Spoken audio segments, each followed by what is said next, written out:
तो चलिए शुरू करते हैं एग्जाम जी चैनल पे चैप्टर नंबर 7 कोशिका या सेल आरबीसी की बुक से। ये क्लास 6 की साइंस सीरीज चल रही है। कोशिका की खोज किसने की? तो रॉबर्ट हुक ने कोशिका की खोज की 1665 में। सर्वप्रथम इन्होंने कोशिका की खोज की थी।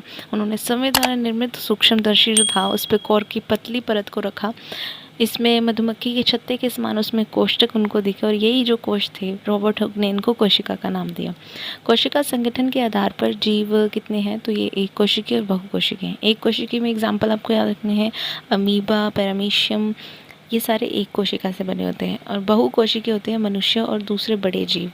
एक कोशिकीय और बहुकोशिकीय दोनों ही श्वसन, पाचन, वृद्धि और जनन करते हैं। कई बार कन्फ्यूजिंग क्वेश्चन बना लेते हैं, तो याद रखना है आपको। नेक्स्ट पॉइंट जो नोट करने वाली बात है वो है प्रत्येक कोशिका में केंद्रक तो होता ही है, लेकिन इसमें प्रोकैरियोटिक में क्या होता है, केंद्र के चारों ओर कोशिका झिल्ली नहीं होती और यूकैरियोटिक में केंद्र के जो चारों ओर कोशिका झिल्ली है वो होती है। आगे जाके मैं आपसे ये क्वेश्चन पूछूंगी तो याद रखिएगा। कोशिका का जो माप है वो कोशिका का आकार 1 मीटर से के भी 10 लाख में भाग के जितना होता है, ठीक है। माइक्रोमीटर आप बोल सकते हो, बहुत सूक्ष्म और कुछ सेंटीमीटर लंबा होता है। इन्हें आप सिंपल आंखों से नहीं देख सकते, इसको सूक्ष्मदर्शी की सहायता से ही देखा जा सकता है। जो सबसे छोटी कोशिका की अगर बात करें तो उसका जो आकार है वो 0.0001 मिलीमीटर है। अब इसका नाम आप सबको पता होगा माइकोप्लाज्मा, लेकिन इसका पूरा नाम है mycoplasma gallisepticum. I repeat, mycoplasma gallisepticum. ये परजीवी जीवाणु कोशिका होती है। तो ये सारी बातें आपको याद रखनी है। सबसे बड़ी कोशिका का जो आकार है वो 170 × 130 की लेंथ ब्रेथ है। शतुरमुर्ग का अंडा माना जाता है। इसकी लेंथ ब्रेथ आरबीएससी में दी है, तो ये याद रखना है। कोशिका की आकृति, तो कुछ कोशिका की आकृति जो है वो निश्चित नहीं होती, जैसे माइकोप्लाज्मा, अमीबा। कुछ गोल चपटी होती है जैसे रक्तकणिकाएं। कुछ लंबी और तरकुनों में नुकीली होती है वो पेशी कोशिका जो पेशियों में होती है। और बहुत लंबी और शाखित होती है तंत्रिका कोशिका। ऐसा एक फिगर आपको दिखाया हुआ है जिसमें द्रुमिका, द्रुमिकाक्ष, कोशिकांग ये सब होते हैं। एक कोशिका का आकार उसके कार्य पे ही निर्भर करता है, ठीक है। तो आपको इसको ध्यान से देख लेना है। तंत्रिका कोशिका संदेशों को एक स्थान से दूसरे स्थान पर पहुंचाती है और मनुष्य और चूहे के आकार में चाहे अंतर बहुत है, लेकिन उन दोनों की तंत्रिका कोशिका जो है वो सेम लंबी और सेम ही शाखित होती है। तो ये याद रखने वाली बात है। मनुष्य और चूहे की यहाँ पे बात हो रही है, तो इम्पॉर्टेंट है ये। कई बार हमें कंफ्यूजिंग क्वेश्चन बना के दे सकते हैं। नेक्स्ट है उत्तक, अंग और तंत्र। तो संरचनात्मक जो है इकाई वो कोशिका है, ये याद है हम सबको। समान कार्य करने वाली कोशिकाओं के समूह में से क्या बनते हैं? उत्तक बनते हैं। यही उत्तक आगे जाके अंग बनाते हैं और इनसे ही फिर तंत्र बनते हैं। और तंत्र, तो ये याद रखना है, मिथाइलिन ब्लू जो है वो प्याज के टुकड़े में मिथाइलिन ब्लू जब डालते हैं तो उसमें कोशिका झिल्ली और केंद्रक को देखा जा सकता है। ये एक्सपेरिमेंट किया है, तो नाम ये मिथाइलिन ब्लू याद रखना है। कोशिका के भाग क्या होते हैं? कोशिका झिल्ली, कोशिका द्रव्य और केंद्रक, ये 3 भाग कोशिका के माने जाते हैं। और इसमें भी आगे बहुत सारे टाइप है। कोशिका झिल्ली, प्लाज्मा झिल्ली भी बोलते हैं इसको, ये कोशिका का बाहरी अंग बनाती है और इसमें सरंध्र युक्त छिद्र होते हैं। ये वसा और प्रोटीन की बनी होती है। कौन? कोशिका झिल्ली।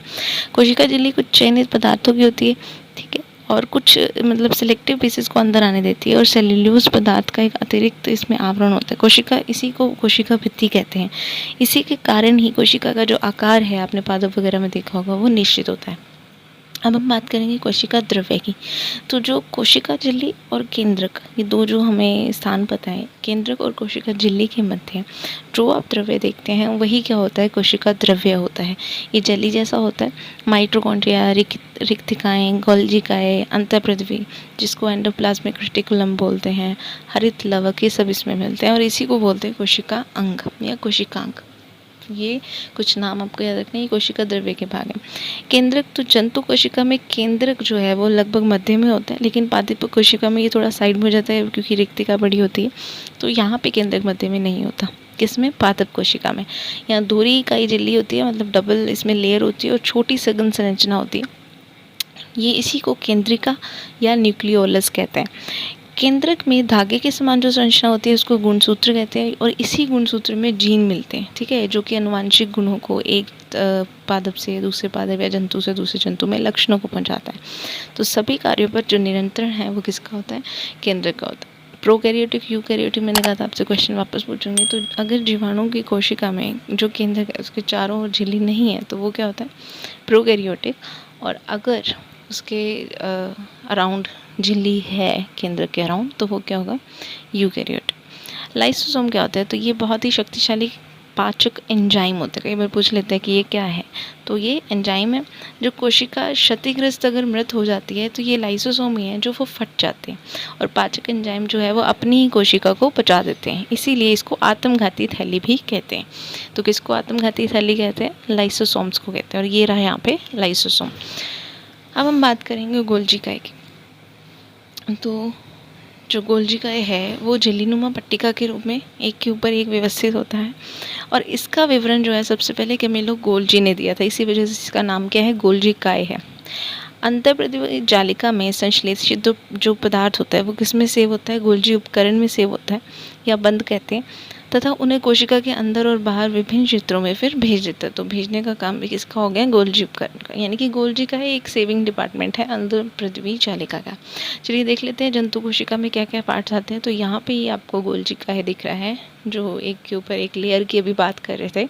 उसी के जस्ट पास लाइसोसोम है जो फट जाता है। अंतःप्रदिवी जालिका है, गुणसूत्र है यहाँ पे जो कि जीन होते हैं और इसी के साथ कोशिका झिल्ली, केंद्र द्रव्य, केंद्रिका, माइटोकॉन्ड्रिया और रिक्तिका। तो ये डिफरेंट जो शेप्स हैं आपको जंतु कोशिका के दी हुई है। अब यहाँ क्वेश्चन यही आ सकता है कि किसी की तरफ पॉइंट करके बता दिया जैसे कि ये कौन सा पार्ट है, ठीक है। तो इसको आपको देखना ज़्यादा ज़रूरी है। उसके बाद नेक्स्ट है यहाँ पे, ये तो थी जंतु कोशिका। अब आपको ध्यान रखना है पादप कोशिका का। तो ये जो बड़ा सा आपको ये होल दिख रहा है ये पादप कोशिका की रिक्तिका है। इसके जस्ट ग्रीन साइड प्लेस्टिड्स है। फिर केंद्रिका, अंतःप्रदिवी जालिका ये सेम है। माइटोकॉन्ड्रिया आपको दिख रहा होगा, रिक्तिका बहुत बड़ी और फिर उसके साथ कोशिका द्रव्य है और कोशिका भित्ति है और बिल्कुल यहाँ कॉर्नर में आपको दिख रहा है ये गोल्जी काई है। तो ये सारा जो है ये पूरा पादप कोशिका है। माइटोकॉन्ड्रिया क्या होता है? तो भीतरी भित्ति बहुत, इसमें वल्ले थे, वलितों की कृष्टि कहा जाता है। इनमें जैविक उपकरण ऊर्जा एटीपी बनती है। एटीपी की फुल फॉर्म अगर आप लिख दें कमेंट सेक्शन में तो ज़्यादा अच्छा होगा। अगर आपको नहीं पता तो इसकी जो फुल फॉर्म है, वैसे तो ये पावर हाउस बोलते हैं माइटोकॉन्ड्रिया की, लेकिन जो एटीपी है वो एनर्जी सेविंग भी होती है। एडिनोसिन ट्राइफॉस्फेट इसकी फुल फॉर्म होती है। माइटोकॉन्ड्रिया जो पावर हाउस है कोशिका का। उसके बाद हम बात करेंगे अंतःप्रदिवी जालिका की। तो ये कोशिका द्रव्य में नलिकाओं के जाल के रूप में दिखाई देने वाली संरचना है। खुरदरी और चिकनी ये दो तरह की होती है, जिसको रफ या फिर स्मूथ एंडोप्लाज्मिक रेटिकुलम बोलते हैं।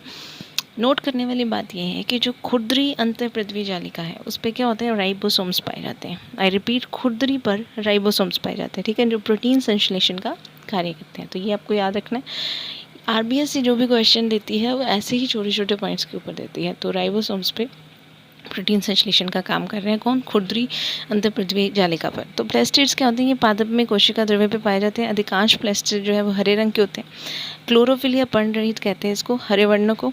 लेकिन जो हरे रंग के प्लेस्टिड हैं उनको पूरे को क्लोरोप्लास्ट कहते हैं। यानी कि अगर रंग है तो क्लोरोफिल की वजह से है, लेकिन अगर पूरा हरे रंग का प्लेस्टिड की बात है तो वो क्लोरोप्लास्ट या हरित लवक बोलते हैं उसको।